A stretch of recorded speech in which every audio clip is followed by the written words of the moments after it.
قرآن حکیم کائنات کی کتابوں میں سب سے اعلیٰ، افضل، برتر، بالا کتاب ہے۔ شک شبہ سے مبرہ کتاب ہے۔ ہدایت کا مجسم کتاب ہے۔ جس نے اس سے اپنا قلبی تعلق قائم کر لیا، اس سے روشنی اور ہدایت کا رشتہ قائم کر لیا، اپنا راستہ اس سے ڈھونڈنے کی کوشش کی، اس کتاب نے اسے مایوس نہیں کیا، بلکہ زمین کی پستیوں سے اٹھا کر اوج ثریا تک پہنچایا، ترقی کی راہیں کھولی، ہدایت کے راستے بتلائے اور فرش پہ بیٹھ کر عرش کی خبریں پہنچائیں۔ دنیا کی زندگی جیسے کیسے گزری، اسے جنت کا راستہ دکھایا، اور اگر جذبہ اور شوق اس کی حقیقتوں کا پیدا ہو گیا تو موت کی آغوش میں جاتے ہی بہشت بری کے دروازے کھلوا دیے۔ یہ خلاصہ ہے سورہ بقرہ کی پہلی آیت کا، ذالک الکتاب لا ریب فیہ ھدی للمتقین۔ اور پھر جن اہل تقوی نے اس سے کما حقہ ہدایت لی، ان کو یہ خوشخبری ملنے لگی، اولئک علی ھدی من ربہم وَأُولَئِكَ هُمُ الْمُفْلِحُونَ۔ جن بد نصیبوں نے پہلو تہی کی، رخ پھیر دیا، اس کی ہدایت سے راستہ ڈھونڈنے کی کوشش نہ کی، بلکہ عناد، ہٹ دھرمی، ضد، مخالفت، دشمنی پہ اتر آئے، پھر اللہ نے بھی ان کے ساتھ معاملہ یوں کیا کہ ختم اللہ علی قلوبہم وعلی سمعہم وعلی ابصارہم غشاوہ وَلَهُمْ عَذَابٌ عَظِيمٌ۔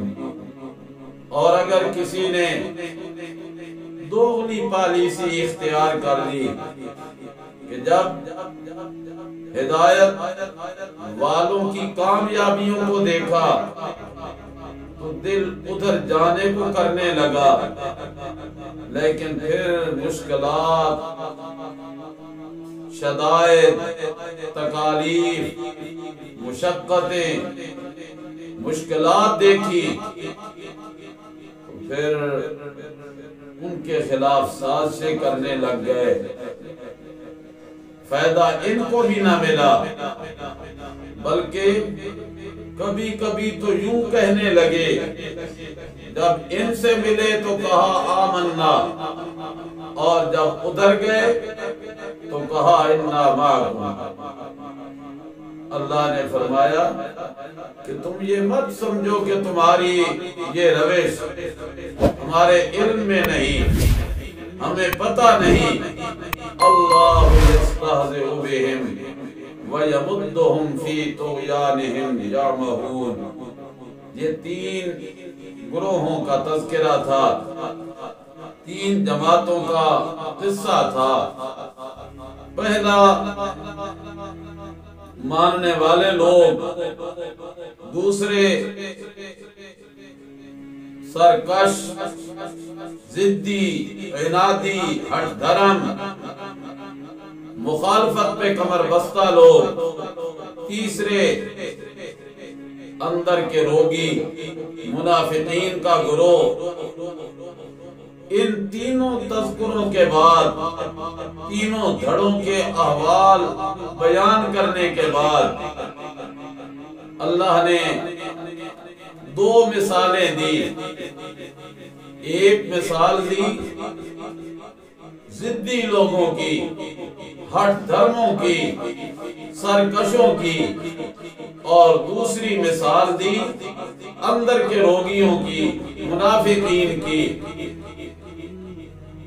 اور پہلے طبقے کی اللہ نے مثال نہیں دی، اس لیے کہ وہ تو بے مثال لوگ بن گئے، ایسے بے مثال بنے کہ کبھی کبھی چلتے مکے کی گلیوں پہ تھے اور ان کی جوتیوں کی آوازیں ساتواں آسمان سے اوپر بہشتے بری میں سنائی دینے لگ گئے۔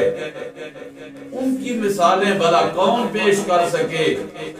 وہ تو ذات میں بھی اعلیٰ، صفات میں بھی اعلیٰ، کردار میں بھی اعلیٰ، گفتار میں بھی اعلیٰ، وہ تو بے مثال لوگ تھے۔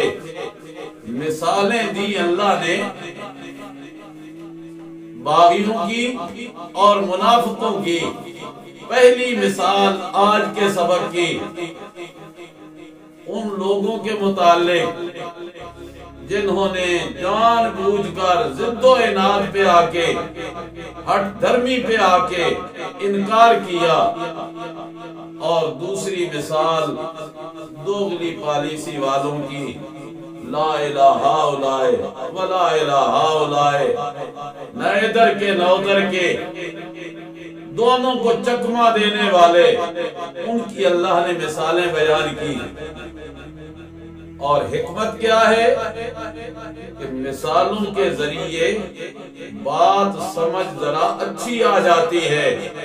قرآن کریم بھرا پڑا ہے مثالوں سے، کبھی مثالیں دی حکایات کی صورت میں، کبھی مثالیں دی واقعات اور قصص کی صورت میں، کبھی مثالیں دی تقابل کی صورت میں۔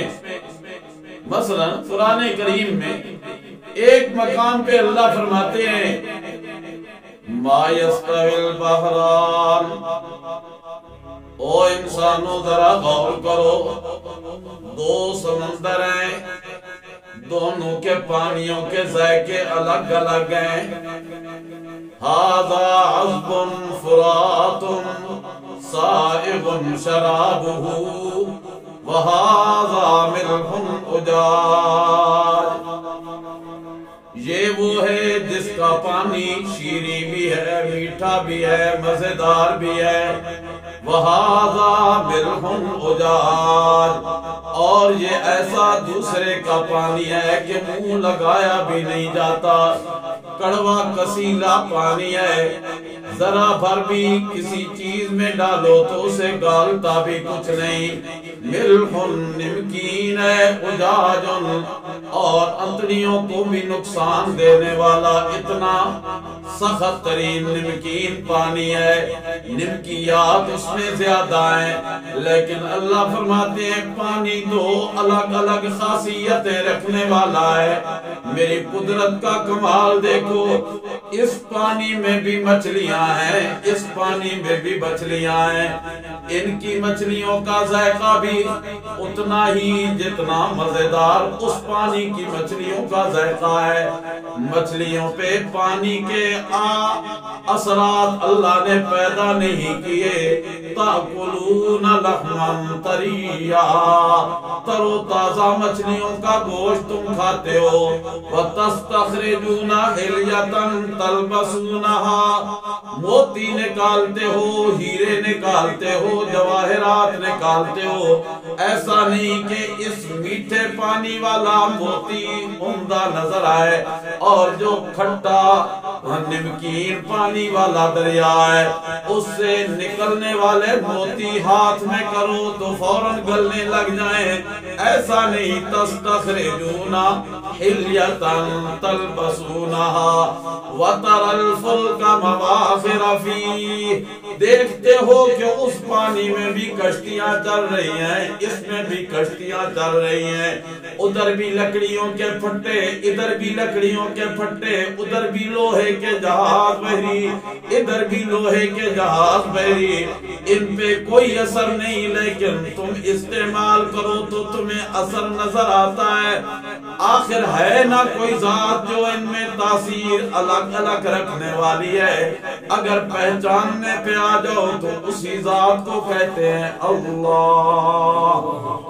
سبحان سبحان، تقابل ہے، مقابلے کی اللہ نے مثال دی، اور کبھی کبھی اللہ مثال کے ذریعے عقائد پہ دستک دیتے ہیں، عقیدے خرابیاں دور کرنے کے لیے اللہ کریم وہ مثالیں بیان کرتے ہیں۔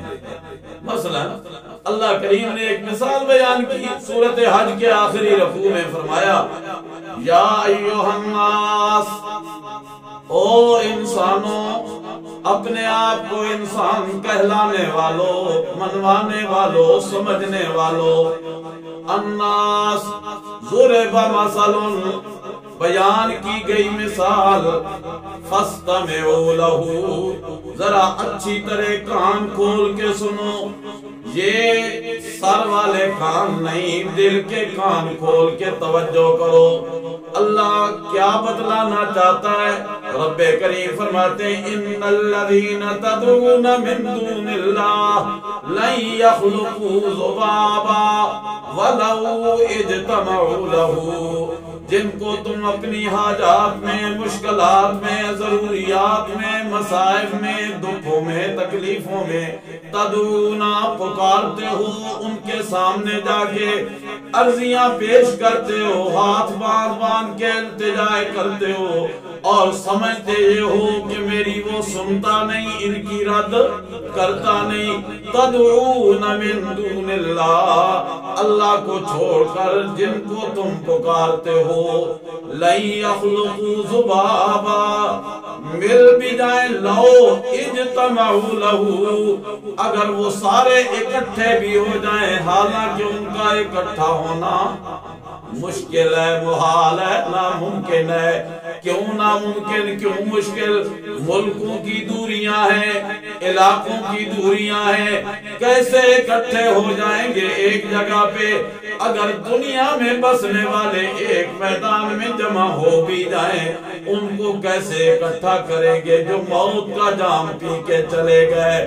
تدعون من دون اللہ لن یخلقوا ذبابا ولو اجتمعوا لہ، اگر وہ سارے اگلے پچھلے فرض کرو جمع بھی ہو جائیں، ہونا ممکن نہیں، محال ہے، مشکل ہے، لیکن فرض کرو کہ اگر وہ جمع ہو بھی جائیں، پھر بھی میں اللہ دعوے سے کہتا ہوں لن یخلقوا، ہرگز ہرگز نہیں پیدا کر سکتے ذباباً، ایک مکھی، اور بڑا مکھا بھی نہیں، چھوٹی حقیر سی مکھی، چھوٹی سی مکھی نہیں پیدا کر سکتے۔ پیدا کرنا تو دور کی بات ہے، ان یسلبہم الذباب شیئا، اگر مکھی کوئی چیز چھین کے ان سے لے جائے، لا یستنقذوہ منہ، وہ اس سے واپس لینے کی بھی سخت ہمت طاقت نہیں رکھتے۔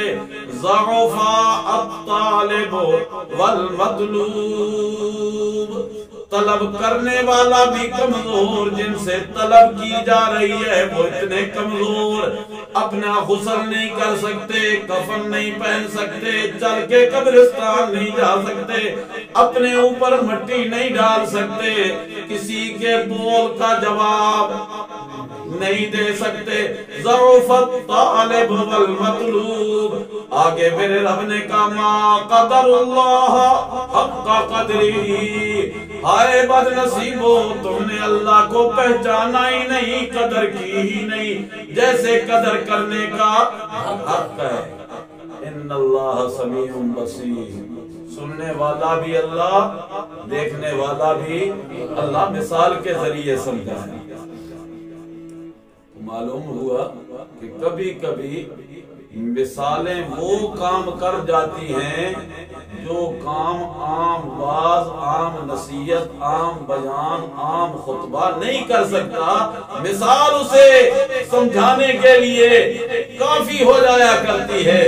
اللہ کریم نے مثال بیان کی ان لوگوں کی جنہوں نے انکار کیا تھا، دوسرا طبقہ تھا وہ جن کا تذکرہ تھا ان الذین کفروا، ان الذین کفروا سواء علیہم انذرتہم ام لم تنذرہم لا یؤمنون۔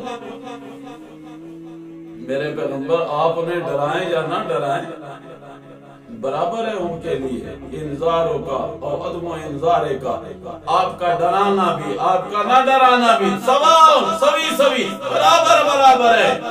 اللہ کیوں؟